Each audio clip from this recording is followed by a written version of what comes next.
ไปต่อ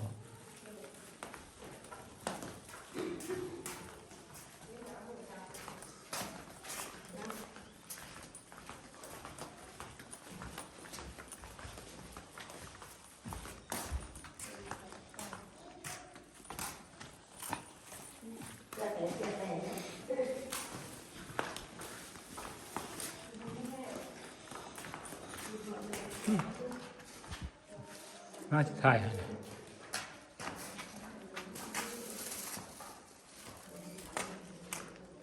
1 2 3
ชุดระบบชุดแล้วหัว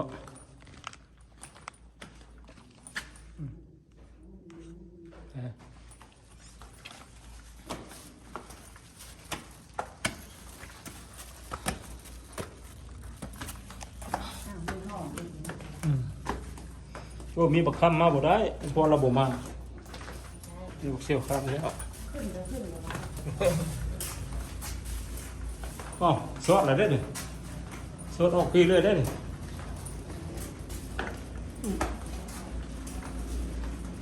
โอ้สดออกปีเลย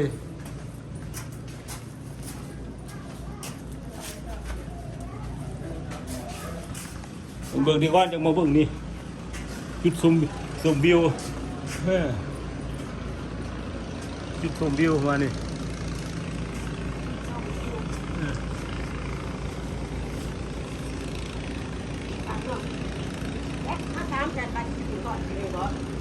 เนี่ยได้ตัวเขาบอกถามกันนี่ตัวเขาถามกันว่าสิมีคนถือหอดนี่บอกว่าเขาพัฒนากันไว้เลยหอดซื้อเลยฮอดซื้อฮอดแล้ววันนี้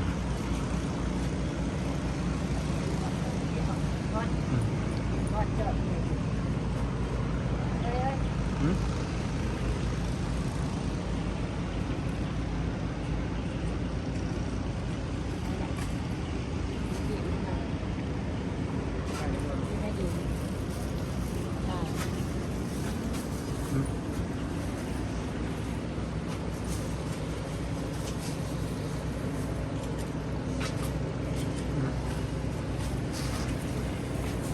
ไปเอาไป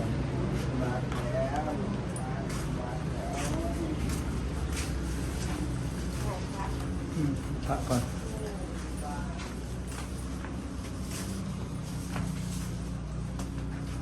บริมีอย่างถวายเนาะ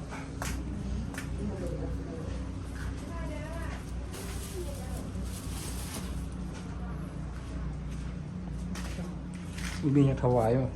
ยเพิ่นเงินเลยเงินถวาย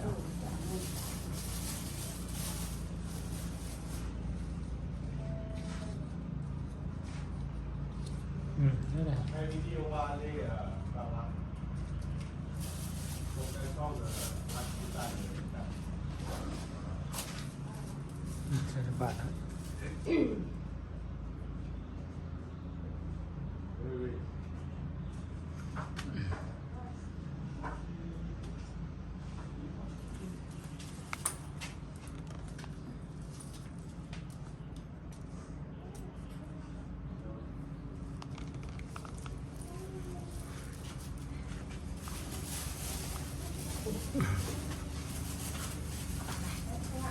เราจะถ่ายค่อยไปก็จะกลับไปคือกันนะ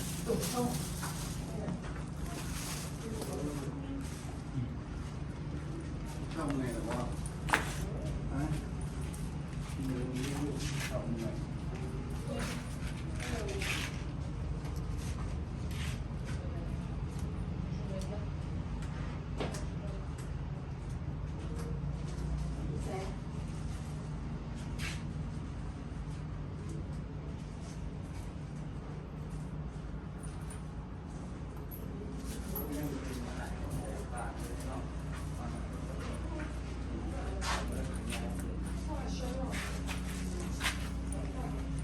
ไป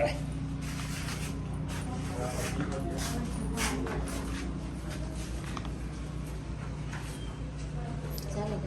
กัน เองอืม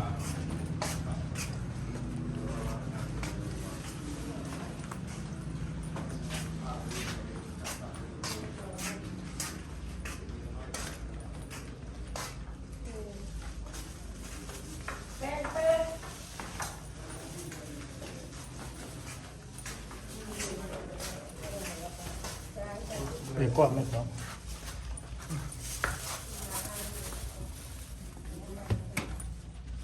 คือทางเก่าเลยเหรอวะ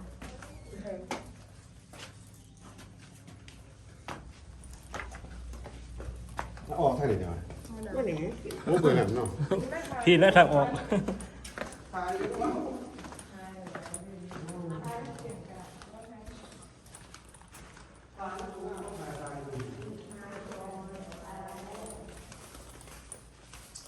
เสียงพ่อมันเล่าบุคลาดีนะ อืมจะต้องขล่ำแม่ กันเล่าบุกินเบียร์แล้วก็ เบียร์ตัวสำคัญสุดนะความดันก็อยู่หันอยู่ในเบียร์หัน กันเล่าเขาล่างดีมันจะจุด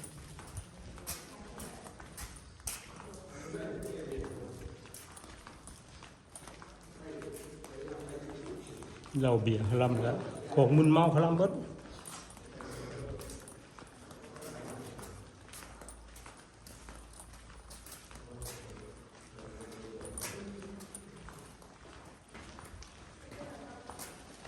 นะโยกโยกเก็บบอกว่าเขาทำอันนั้นเอง ก็มันก็บริษัทเอาที่แห้งเรายัน ทำมันเองแบบ มันท่ายเข้าในบ้านหนึ่งนี่เอาโฟนเจ้าเอาโฟนเจ้าไว้ เอาโคนในโคน เอาเจ้าก็ถือเอาที่โฟน เอาแต่ย่ามันเหี่ยนี่แหละ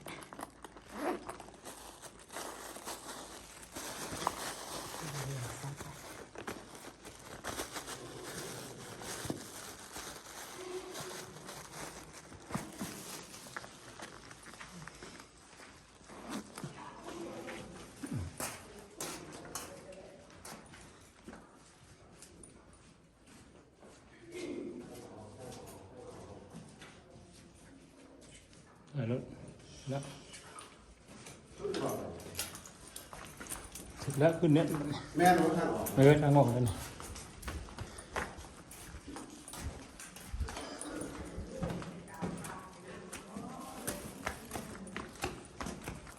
มันเองนั่นเนาะ ลืมซ้ำออกเลยดูได้หรอ นี่ทางออกตัวนี้ พูดไปบนตัวโอ้มากขนาดนี้ มาทางนั้นเอาไปเอากลับคืนมา โอ้มากพอทีเลยเดี๋ยวเพื่อออกได้ป่ะ ออกแล้วโอ้ อยู่ได้เย็น เอ็กซ์ไซส์มีแห้ง ฮัดกายพอดี ฮะ เลาะได้ฮัดกายพอดี โอ้บาท แล้ว